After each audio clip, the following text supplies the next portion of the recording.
Hi, and thanks for logging on to the Daily DVAR Halacha. There's a brand new halacha for you, and it's for Tuesday, 15th day of September, 26th day of Elul. So we were doing the laws of the 10 days of Teshuvah.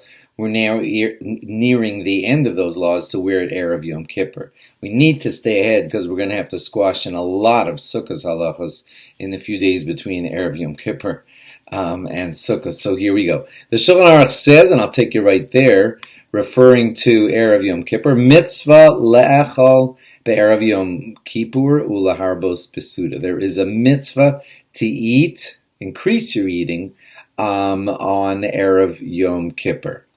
You're not allowed to fast on that day, and okay, so that's halacha number one, a mitzvah to eat on Erev Yom Kippur, and you might even want to think to yourself. Usually when you eat on a typical day, you don't really get to feel like I'm accomplishing a mitzvah, although on some levels it is. But here, think to yourself, I am fulfilling the mitzvah of eating on Erev Yom Kippur. Okay, Erev Yom Kippurim. We don't do the Tachanun on Erev Yom Kippur because it's a festive day, sort of.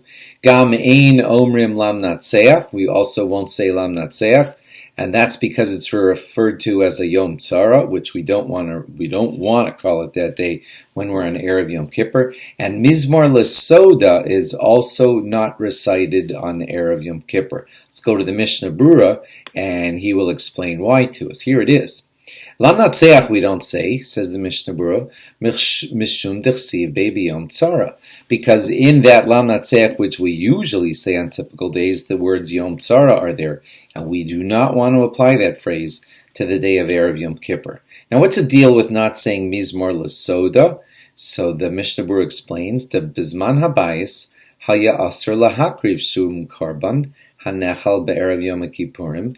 They used to not have a carbon brought on Erev Yom Kippur if it would cause the carbon to have its eating time lessened. Demema'id Zman Achilaso. I'll explain this in just a second. Jare al kolpanim, Kol ha-karbanos nechalim liyom v'layla shel ha'achrav uv'yom ha'kippurim I efshar lechal v'nimtza mevi lidei psul. Let me say that in regular English for you. Usually a carbon is allowed to be eaten on its day, a lot of carbonos, and then they're eaten at night also. If you were to bring the carbon toda on Erev Yom Kippur, you wouldn't be allowed to eat at Yom Kippur night because it's a fast day, so you would have to restrict the eating of that carbon, and if any of it was left, it would be ruined from eating. So you would have some of your carbon go to ruin, and we don't want that to happen. Therefore, those types of carbonos that would be eaten for a day and into the night were not brought on Erev Yom Kippur. And when we say Mizmor Lesoda, our prayers today are kind of like a replacement for the sacrifices that we can't bring. So if we wouldn't be bringing a carbon toda on that day, then we won't be saying the Mizmor Lesoda that represents it either. Okay, so no Lam Natseach on Erev Yom Kippur, no Mizmor Lesoda on Erev Yom Kippur, and a good amount of eating on Erev Yom Kippur, and as a mitzvah, not just as a feeling of, yay, I'm fasting tomorrow, I want to stuff my face today. It's not just that. It's that God tells us as a mitzvah, I want you eating on Erev Yom Kippur, and you fulfill a mitzvah with every bite that you take.